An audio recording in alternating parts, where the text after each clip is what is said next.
If you're on a single screen or a wide screen, just like myself, you're going to want to use this setting in Assetto Corsa called Neck Effects. Now, what Neck Effects does, it allows the in-game character, I guess, it allows you to turn your head while driving or drifting in Assetto Corsa. Now, when you are racing, personally, I don't like to use Neck Effects. It's quite distracting and really difficult to set up well, and there's honestly not a lot of benefit to it. But when it comes to drifting, looking into the corner that you are going into while in a slide is super important. So in my opinion, Neck Effects on a single monitor, just like the one you see behind me, is necessary. Now, when it comes to triple screens and that sort of thing, you don't want to use Neck Effects, because if you set your FOV up correctly, you can just turn your head on your own. So you're in like an actual car. That's freaking sick. But if you're like me, who doesn't have a lot of room and wants to sim race and just has either a widescreen single or even like a 16:9 aspect ratio monitor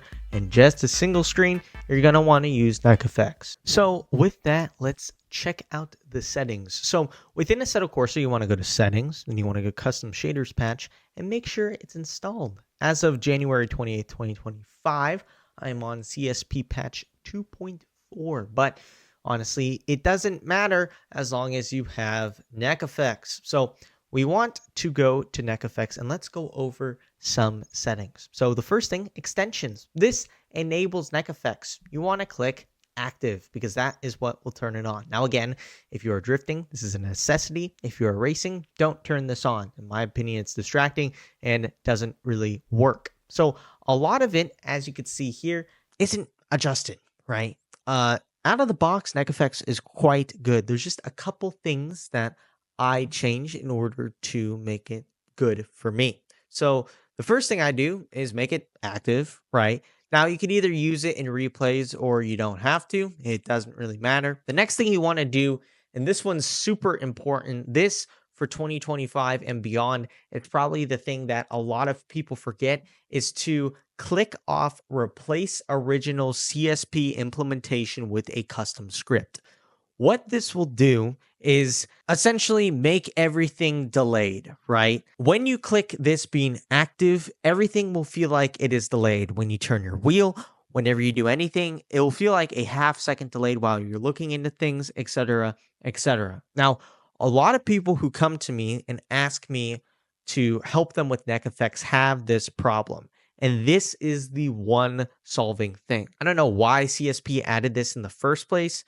Maybe people wanted to make custom scripts for Neck Effects because they wanted to add certain things. But in my opinion, the normal CSP Neck Effects is perfectly fine. You don't really need a custom script. So why they have this, I don't know. It's just a headache, especially for the drifters out there. There are multiple people that I've had to correct this with, and it fixes all their problems. So this is definitely the most important thing. Please click off replace original CSP implementation with a custom script. All right, next thing is looking ahead, following apexes. So you want to turn this effect all the way off, as well as the tilt all the way off.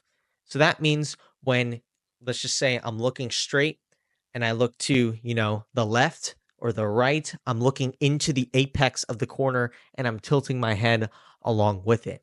When it comes to drifting, since drifting is such a weird form of motorsport, you aren't ever looking into the apex. Sometimes you are, but most of the time you aren't. It's the same thing with oval track racing, such as dirt racing. If you're high on the curtain, you're looking up at the curtain, not down into the apex of the oval. It's the same sort of thought process with drifting. I like to get rid of this because what you want with your Neck Effects is just to have a left and a right.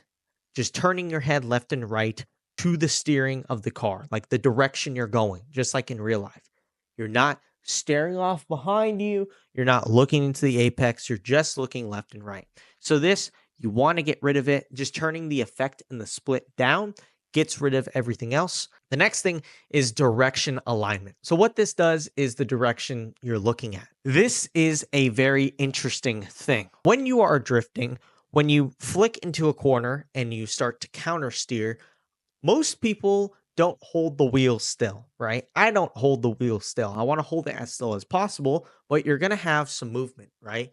What this does is it's aligning with your direction of where you're looking to, right? So it gets where you're drifting, right? You're going around the corner, you turn this way. But if this setting is up a lot, what's going to happen is when you turn the wheel, it's going to bounce back and forth, right? If you're going like this and counter steering, your head's going to go like this.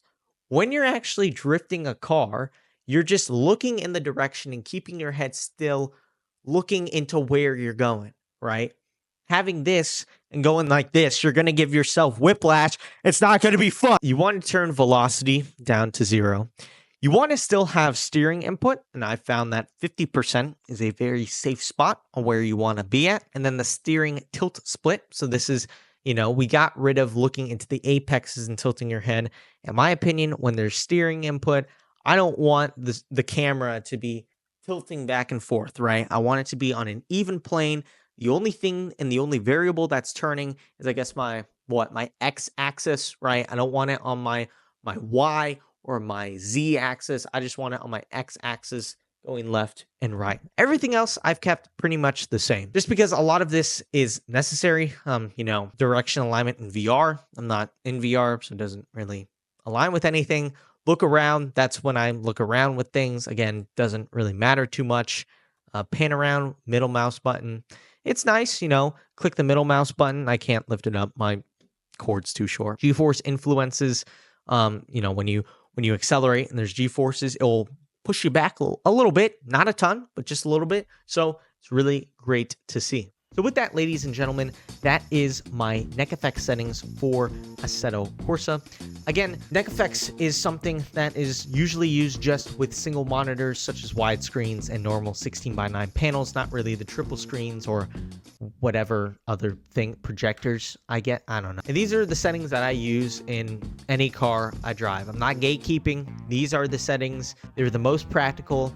I've used them for years, haven't really changed them much. They just work, and if it ain't broke, don't fix it. And if you're wondering what wheel and wheelbase I'm using in the background, if you could see the little sticker, this is a SimMagic Alpha U wheelbase, and this is a SimMagic GTS wheel. And if you want any SimMagic equipment, be sure to go to boundlessracing.com, where you can bundle a SimMagic wheelbase and a SimMagic steering wheel, and you get 25% off that SimMagic steering wheel, any of them, right? So if you're in the market for any SimMagic equipment, boundlessracing.com is your place to go. So with that, thank you so much for watching. If you did enjoy, make sure to like and subscribe. If you have any questions, leave them down below. I'll be sure to answer them. And with that, thank you so much again for watching. I'll catch you in the next video. Take care.